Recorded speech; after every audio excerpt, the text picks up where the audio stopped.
Jesus When did Christ. you do this part? Holy fuck. That's a lot to read. You can do it, dude. It'll take you 5 minutes, I swear. Yeah. Maybe. Bernice was a hard-looking trout who lived round the bay with her parents or cousins, whatever they was. It was the fall of the year, and bingo was on the night up to the hall. He knows. Bernice loved bingo. She went every week in hopes to get her one true love, Clyde. As soon as Young and the Restless was over, the 5-foot-tall, 2-foot-wide maid hobbled into the bathroom. 2 foot wide is pretty fucking wide. She smeared on some lime green eyeshadow and a dab of eyeliner after drawing on her eyebrows and hauling out the perm rollers she had put in the night before. Tonight, This is wicked. This is like This is super descriptive. Right, yeah. tonight is the night, she said. Ease going, get some Malin the night. Bernice hauls her belt tight till the muffin top shows and throws on her DC sneakers as she scatters out through the door. It's Clyde's turn to call bingo tonight. Bernice sits ever so sideways with her legs hove over the seat on her left as she gawks her eyes at Clyde. Game after game, she hasn't a bit of luck until she calls the number, B23. She turns red as a beet and hobbles up to the stage. I sees 'tis your lucky night, Bernice. Good on ya, maid.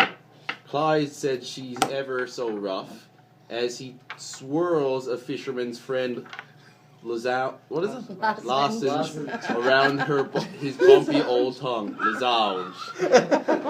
She watches in suspense. Will it get caught on the bumper, will it? Oh, Clyde, I think so, I think so. She reaches for the envelope, gently brushes her hand against the callous fingertips, sending shivers right through her big toe. The bingo has ended. Everyone is leaving except Bernice. She sits there, pretending to count her money. Clyde glances over and starts heading her way. What are you going at now, Bye? He says in excitement. Oh, not much, Ba. Run up the store, grab some milk for Mother, and maybe grab a few Nevadas. I think there's a rerun of Land and Sea on Might Have a Look. She says with an uncertain tone. Sure, why don't you dart over to Ched? Told Myrtle to chuck a few junks in the stove. Myrtle. Girl. Should be hotbox over there by now. Dart over, girl. Sure Land and Sea got nothing on the CVC late night. As she pictures the warm blaze breaking sweat on Clyde's faded farmer's tan, she just nods her head. They walk down the road, stealing glances in the streetlight. There it was, the old shed, 8x8s of pallets stacked high as Mother's pancakes on Sunday morning. What a sight, she said. As they got closer, Bernice got wetter than a pot of meat sandwich. What was about to happen took her by surprise, but she yearned for every peck for years now, and she wasn't a bit scared at all. Clyde opens the door. Take a seat, Bernie. Over there, look, on the wood horse. Yeah, sure, won't feel that which arse on you. And throws her a wink. As he throws another log on the fire, Bernice tries to quietly sneak up behind him. As she edges closer, Clyde turns around. He grabs her spare tire as he looks into her eyes. I knows what you want, and buddy, I tell you, you're gonna get it here tonight.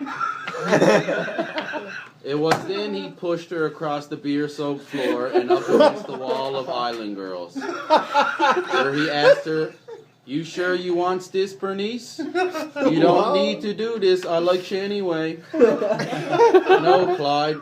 Spread that touting like you do in buy and sell. And that's all he needed to hear. He takes her purple track coat and throws it over the antlers of last year's bull.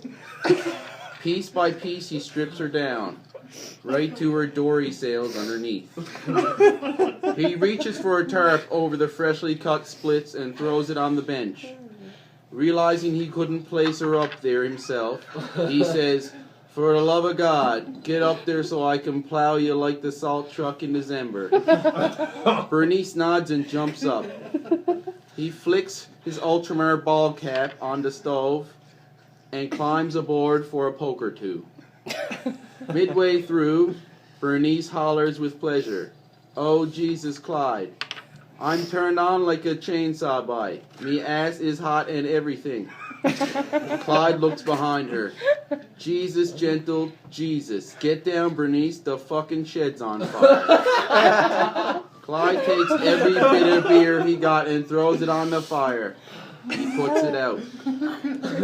Two of them sit on the wood horse. "Wanna smoke?"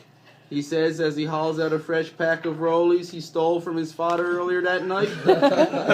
"Yes, by Jesus. Needs one now," she said. As they took a big old puff, Bernice speaks up. "So, you gonna grab me arse again, by or what? Never even got a grunt out of you yet." Clyde looks at her with the spite of a seagull. "No, Jesus, no. I just threw away all me beer. There's no way I'm sticking it in you and going home sober. Father'll think I'm juiced. Their way I goes home smelling like the food fishery again." Bernice grabbed her coat, hauled up her pants, and made for the door. "That's the first and last time I'll be coming over here, buddy, I tell you. Me dog puts out easier than what you do." And she walked back to her house, making it in the just as land and sea came on.